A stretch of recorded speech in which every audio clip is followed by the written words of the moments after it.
This is a short one like me. Dudes with Brews on the Porch presents Michael Brews. Dude. All right.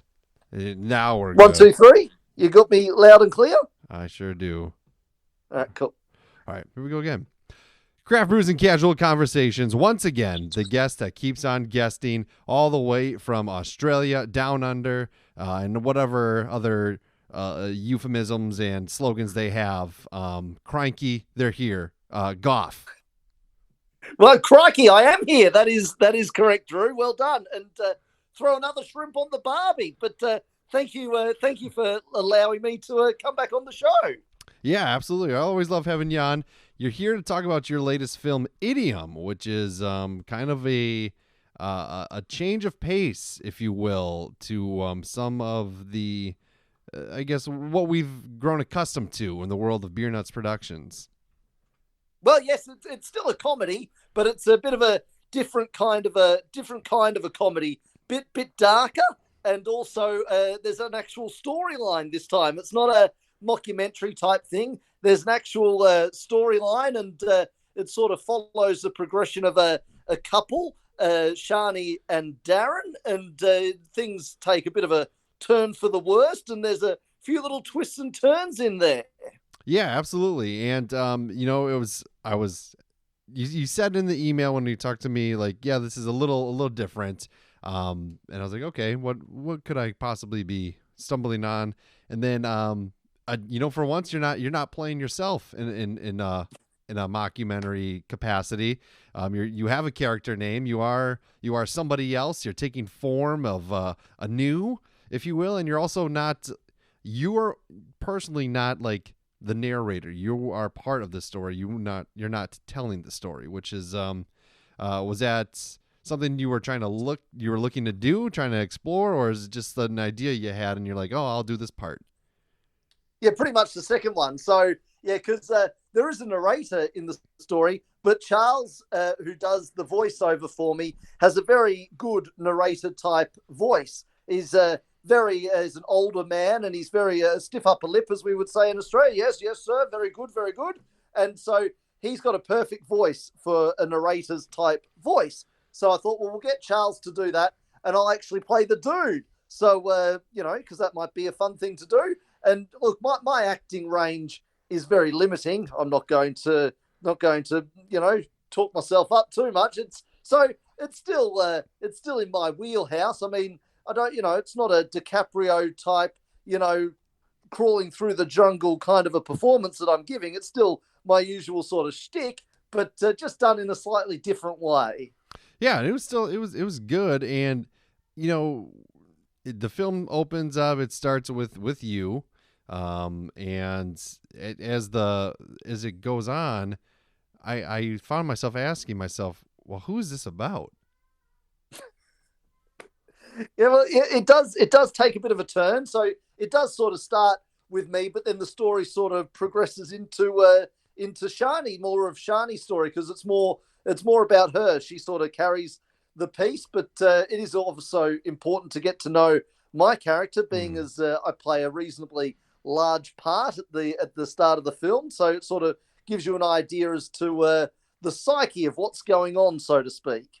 Yeah, absolutely. And it's I was just like, all right. I like the way I like the pace of it. I like the way it went. I like the ending. I don't want to give anything away, but it's it's not as direct as people are accustomed to.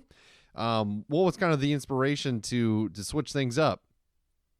Yeah, well, that was kind of it. Like, I wanted, when I was writing it, I could have put a big full stop at the end somewhere, somehow, but I thought, no, I might leave it a little bit more open to interpretation, because there's a few different things that could happen once we sort of fade away, and you're not 100% sure which. So it's up to the viewer to sort of decide what's it all about and what's going on and what's happening. And that's sort of where the title comes from, is that exact thing. What you're seeing and what people are saying might not necessarily be what's going on. So you might have to have a bit of a scratch of the old head and have a bit of a think about things. It's like watching a Christopher Nolan movie, almost. Yes, indeed. Christopher Nolan wishes he could make a film like Idiom.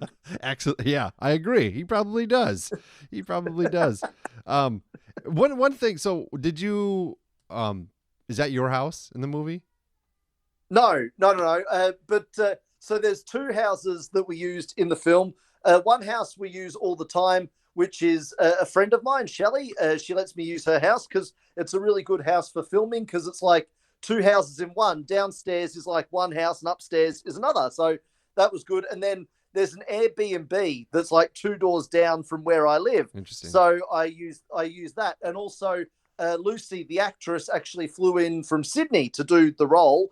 And so I paid for her accommodation at the Airbnb, and we also filmed there as well. So, yeah, the front yard is the Airbnb, and one of the bedrooms is the Airbnb, and the rest of it's all done at my mate Shelley's house. What's that like living by an Airbnb then? Do you see just all these fucking weird people all the time, or what? All these tourists? No, they keep to themselves. It's got to be said. They're two doors down, and to be honest, I had no idea it was an Airbnb until about 18 months ago, and it had been an Airbnb for like 4 or 5 years. I had no idea. So, no, man, they keep to themselves, except for there was one time about 6 months ago where, not to stereotype, but a little Asian lady decided it would be a good idea to park her car across our driveway.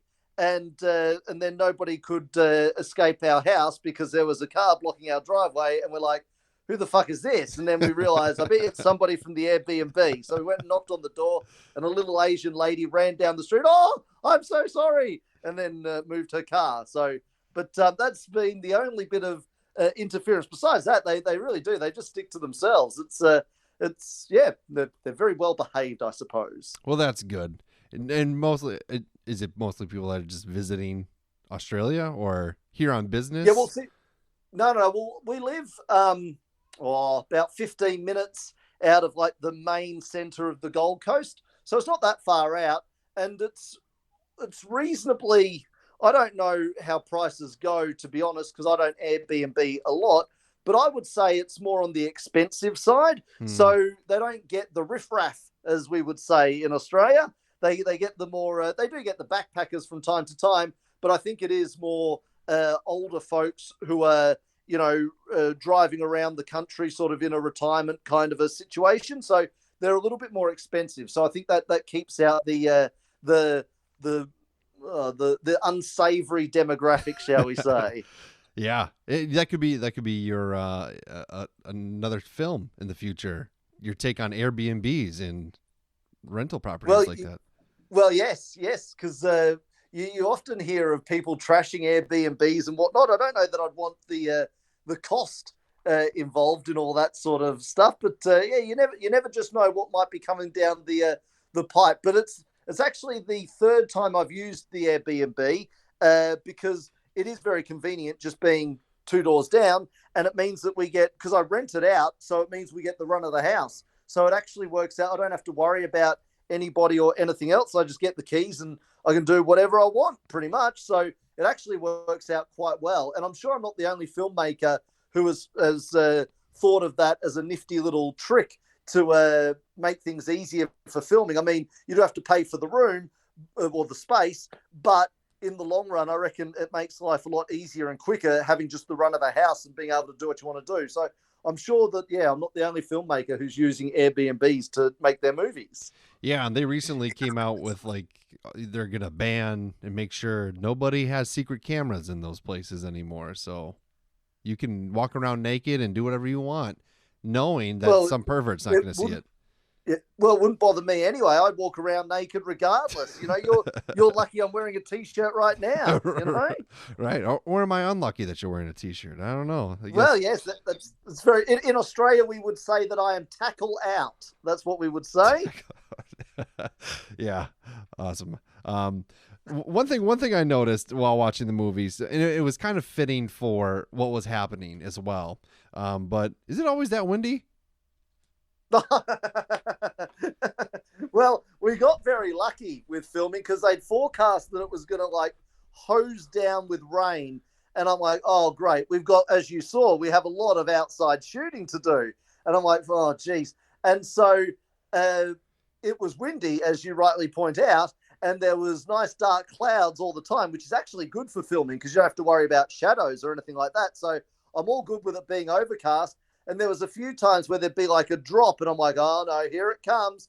But at no stage did it rain. And I'm like, oh my God. And then about half an hour after we wrapped, it just poured down. Like, I mean, for about 2 hours, it was torrential. So we were very, very lucky, which never happens because usually when I film stuff, I mean, you've seen enough of my films to see the huge amounts of rain that seem to happen whenever I film. We've had like floods and whatnot. So yeah, this time we got very, very lucky because there was really no alternative. And like I say, Lucy had flown up from Sydney, so she was just there for 48 hours, like the one day for rehearsals beforehand, and then the filming day. So we had no choice but to do it then. So if it was going to rain, we were just going to have to stand in the rain. So yeah, we got very lucky. But to answer your question, the Gold Coast where I live, the mayor of the Gold Coast, who's quite an eccentric fellow, he likes to promote the Gold Coast by saying we have 330 days of sunny weather a year, meaning, you know, because we do have actually exceptional, like I told you before, we're like the Florida of Australia. So it we have that kind of heat. And so when the storms come over, they really come over. But yes, it was an exceptionally windy day, but I think it blew the clouds around us because apparently just north of where we were, it was raining like heavily all day. So I think the wind actually, again, worked in our favor, just not for Scott, who was trying to do the sound. Didn't work in his favor, but for everybody else, it was good. That was one thing too. I was just like, damn, how does this sound so well? Because like I see those trees, like they're about to tip over. And I was like, how are they? They're doing a pretty good job on the sound department because they're not picking any of that up. So kudos to him. I will pass on that feedback to Scott. He will be delighted. But you are correct. He did do a magnificent job. So, what was this in this particular film? You know, there's only a handful of actors in it. What it was? Did you said like you said? Your co-star flew from Sydney. How did you go about it? Same sort of casting process as you usually do, or did you have a relationship prior with that individual? Yeah, so everybody in this one I've worked with before, okay. So I knew them all. So it meant I didn't have to do auditions. So Lucy was in the horse racing film. That was the first time I met her, and she was the stylist. So she only had a little role, but I knew that she was very good. I could tell that she was really, really good. So I actually did something I don't usually do, which is as soon as I finished doing that, I typed up this script pretty quickly, and I'm like, I want Lucy to do this because she'll be really great. And she's Irish, and there's a quite an inappropriate Irish joke within the script. And so I was like, I really want Lucy to do this. So I called her up and I said, Lucy, I got an acting job for you. And she said, well, I'm really sorry, Gough, but I live in Sydney now. And I'm like, oh, shit.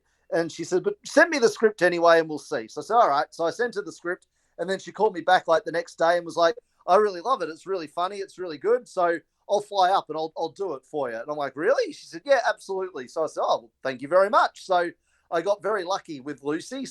And she is fantastic. And yeah, all the rest of the cast are folks that I've worked with before. So if you've seen some of my films, they'll all be familiar faces popping back up. Awesome. That's always good. You're like, creating your own little crew. You're assembling the gang once again for another fun adventure in the world of Beernuts. Well, that's like, we're like the Scooby Gang, but we don't solve crimes. Scooby-Doo. And how many people are going to know that reference these days? I don't know. I miss Scooby-Doo. Well, they did make those terrible live action versions of the films back in the early 2000s where Isla Fisher was actually blonde. If you go back and they had Sarah Michelle Gellar and Freddie Prinze Jr. I think that's where they met, was on the set of that. Yep. They had Isla Fisher as a love interest, and Matthew Lillard was playing Shaggy, and he was actually very good. He was probably the only good thing about those films. But that's a departure for another time, I think. Yeah, Matthew Lillard, horror movie god as well. He's yes. Yeah, he was very good as Shaggy. He made me laugh, though. I might have had some herbal stimulants before I went to watch it, which may have helped. That may have actually helped. might enhance the movie a little bit. I have to. I think it did because I remember there was a scene in it, and he was like, as Shaggy does in the cartoons, he was making like a ridiculous snack, like chocolate sauce on Oh hot yeah, dogs with something else. And I'm just laughing so hard because I'm like, oh man, I could really go for one of those right now. yeah, yeah. That would actually be really good. Would you ever do some sort of like? Because I mean, to in some regard, this Idiom film is a bit of a mystery. It's got Yes, mysterious aspects to it. So many questions are left unanswered. And do you have the answers for them? I do. I know what I was. I do. But I'm not going to tell you what any of them are because I think it's best for people to come up with their own. When we stop recording, maybe you can shed some light on what you think, Drew. But yeah, I do have a clear idea of what it's all about. But I deliberately made it open and a bit mysterious, like you said, so that people can watch it and enjoy it, and they can draw their own conclusions and have their own thoughts. In some of the movies, even I said it with a little tongue in cheek, I guess, but like Nolan, right? He made Inception. So many people Yeah. debate the ending of that. Like, was it a dream? Was it reality? We don't know. It's all up to interpretation, and you see all these blog posts and all these articles of like, oh, it was real because of this, and now this and this and this. So I'm expecting nothing less for this movie as well because,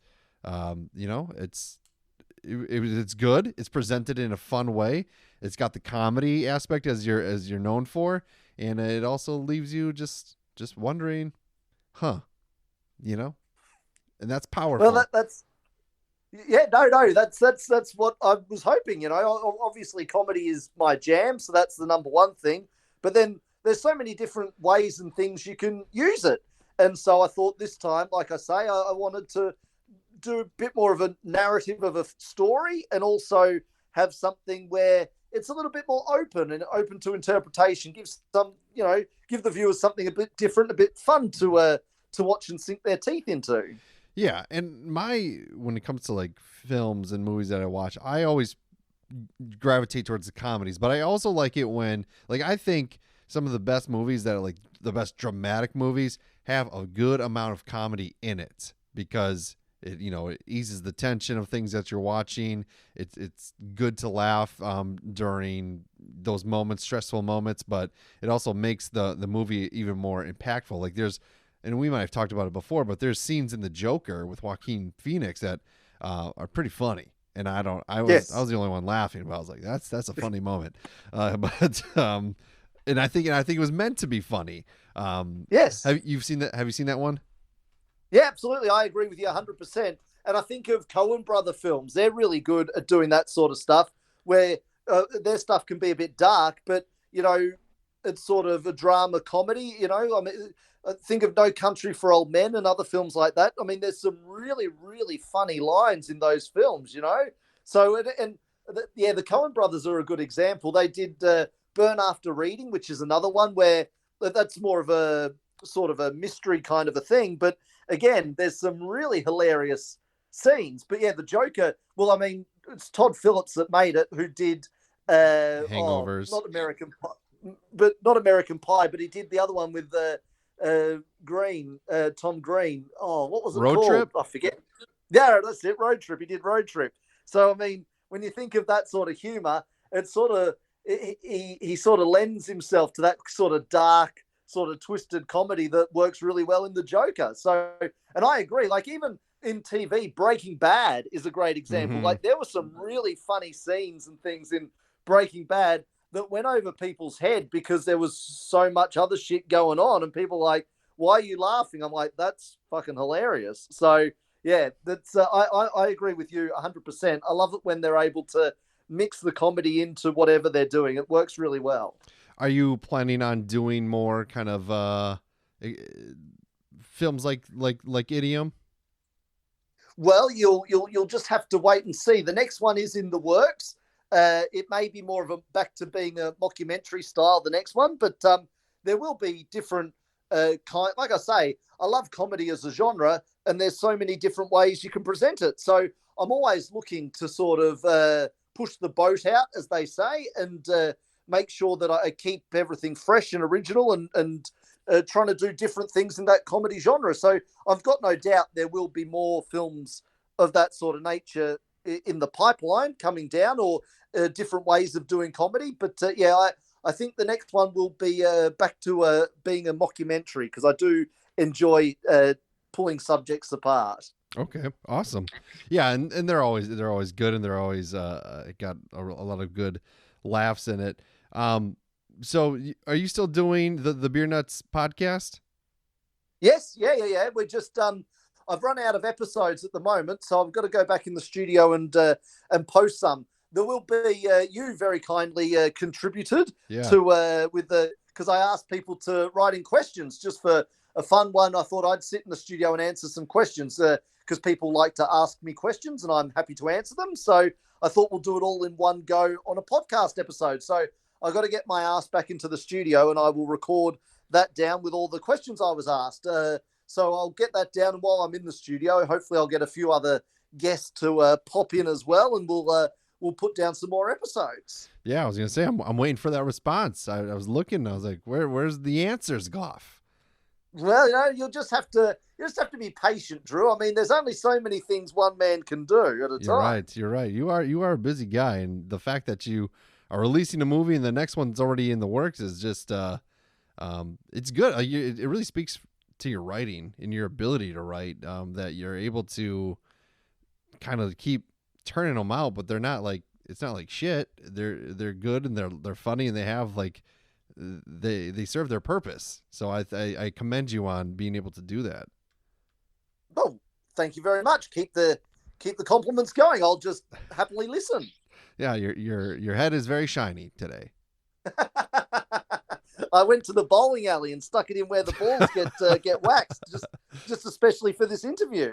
Is the bald head for is it for your own personal style, or because you were receding? No, it's because that's how nature made me. Though I tell you what I used to do, because back before I lost all my hair, it started going at the front, like the front sort of tips. Yep. And so I used to tell people that they were thigh marks. Yeah. I don't know if my wife would like that one, but you know, I'm definitely starting to go. My hair's every year it gets a little farther back, the hairline, and once it gets to a certain point, I say I'm going chrome dome, just like Gough. He can pull it off. Yeah, So can I. Well, once because I started going bald early, so once it started going, and I could see that the writing was on the wall, I just was like, oh well, fuck it, just shave. And so I shaved the head and the face all at the same time. I go in the shower, and I get the shaving cream out, and I lather myself up in it. I look like a snowman, and then away I go. 10 minutes later, there's nothing left. You look like the Stay Puft Marshmallow Man from Ghostbusters, perhaps. Except far more muscular. Right, exactly, absolutely. Would you So have you ever done like any sequels to your work? I haven't, but that said, Idiom obviously lends itself to a sequel, and that has been crossing my mind because I really love working with Lucy. I thought she was fantastic, and it might be a good way of forcing her to work with me again is if I write a sequel. So that has crossed my mind. There was another film I did, the very first film I did, which was The Advertising Meeting. I thought about doing a sequel to that, to be honest, as well, because that kind of lends itself to a sequel, but I never did. The only thing that sort of comes close is the actual first film I made, which was my documentary, which was the only serious film I've made. I did kind of do a sequel last year when I did the 5-part series on the horse racing documentary and how I went about making that. And so that sort of series was kind of a sequel to the I Will Not Go Quietly documentary that I did back in 2010. So that's kind of a sequel. And yeah, it has crossed my mind with Idiom. And also, yeah, The Advertising Meeting was another one where I thought that I could potentially write something up. But as of yet, I guess the technical answer is no, but I always could. But the sequels are hard. I mean, how many times, very rarely has the sequel to a film, I mean, Terminator 2 is probably the exception to the rule. The other one I really liked when it came to sequels was Zombieland, the Double Tap. That was a really great sequel. But yeah, it's hard to get sequels right. Home Alone 2, Lost in New York, pretty good. Well, yeah. And also Weekend at Bernie's too. I mean, you know, that was He's still dead. obviously, that's a classic. How that missed out on Oscars, I don't know. Weekends at Bernie's. Yeah, he's still dead. You know, right? You can, yeah. I guess I don't know. I've actually never seen Weekend at Bernie's. Oh, have you not? Oh, it's the worst film ever. You must watch it. I watched Porky's once, and I was like, "This is a pile of shit." But you know, yeah, so some films just don't age well. As in, like, even when they're released, they're all like they're finished even before they start. yeah. Thankfully, none of yours are like that. They're all on their A game. They're all providing the laughs and all the great entertainment. And how can people watch them? Absolutely, they can if they want to see the champagne comedy that I deliver, they can go to beernutsproductions.com, and everything is up. This is our 30th film, so they can watch all 30 films on beernutsproductions.com, and of course we got trailers and clips on YouTube, and obviously on all the social media. So if you just type in Beernuts Productions into Google, you will absolutely find me, and then beernutsproductions.com for all the actual films to watch them all in their entirety. Absolutely. And I encourage everybody to do it because it's always a laugh. It's always a good time. And you got a lot of good stuff. So watch it up. And, you know, this is Dudes with Brews. So, Gough, have you been drinking anything lately? Well, I've been very boring in regards to it's just been very generic and very much the national brands. It's been nothing craft wise. I went to the football last week, and so there's a pub right near the football stadium, and so I usually go in there. I usually get there a couple of hours early and have a meal and sit down and drink a few beers. And so I've gone there, and the opposition team have rented out the entire pub. And so I've gone to walk in the pub, and the woman's like, sorry, but you have to leave. I'm like, what are you talking about? She's like, the Carlton supporter group have rented out the entire bar. I'm like, oh shit. Well, I'm talking like a big 2-story pub. Like, it's a big pub.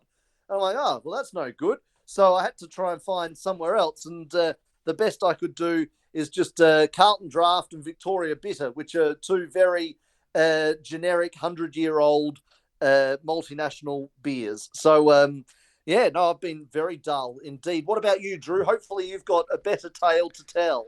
I've been on the paths of the bourbon stouts lately. I've been drinking a lot of those. And I've been drinking, I shouldn't say a lot. When I do drink them, that's what I've been leaning towards.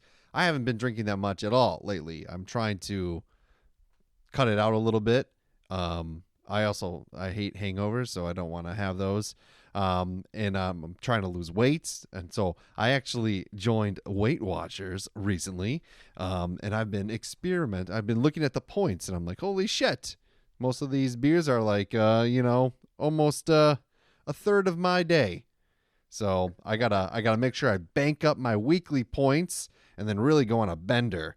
So that's what I'm doing. Because that's the responsible thing to do. Yeah, you build up the weekly points because you get the daily points, and then whatever you don't use rolls over into the weekly. So then those are my beer points, I guess.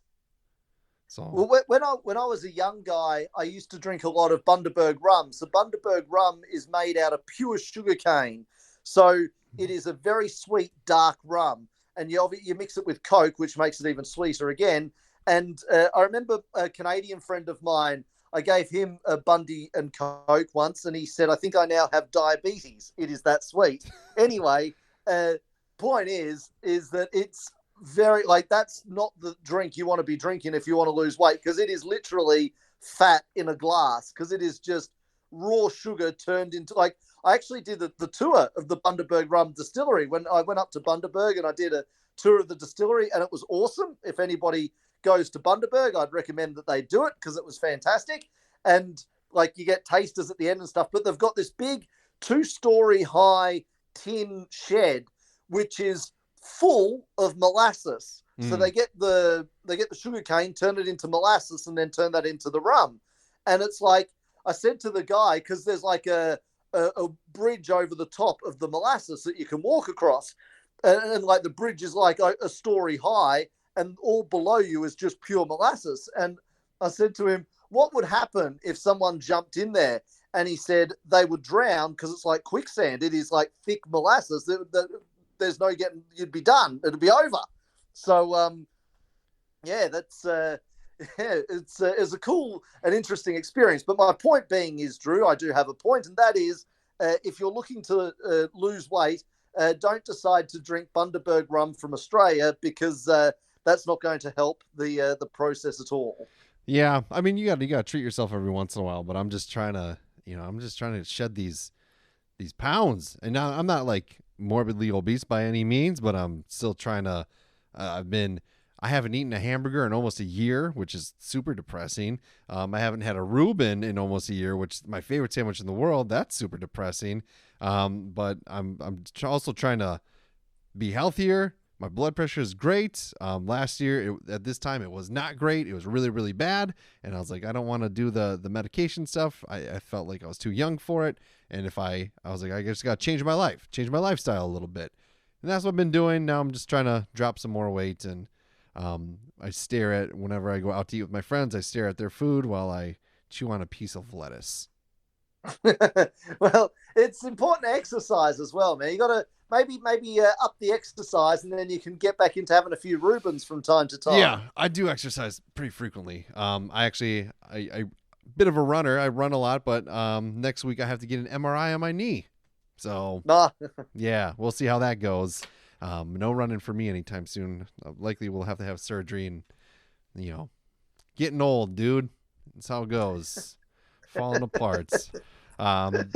But Gough, I appreciate you coming back on the show. I appreciate you letting me watch your movies for free, because you're here to promote a movie. You're also here to make a living, and so you can continue to make your movies and make your films. And I don't help you because you give it to me for free, which I appreciate.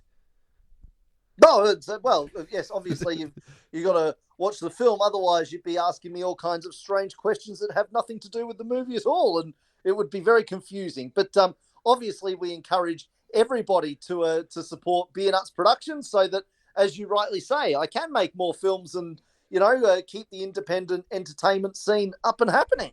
Absolutely, man. And if you haven't watched the Beernuts production. At this point, after listening to Gough on so many of our episodes, go fuck yourself.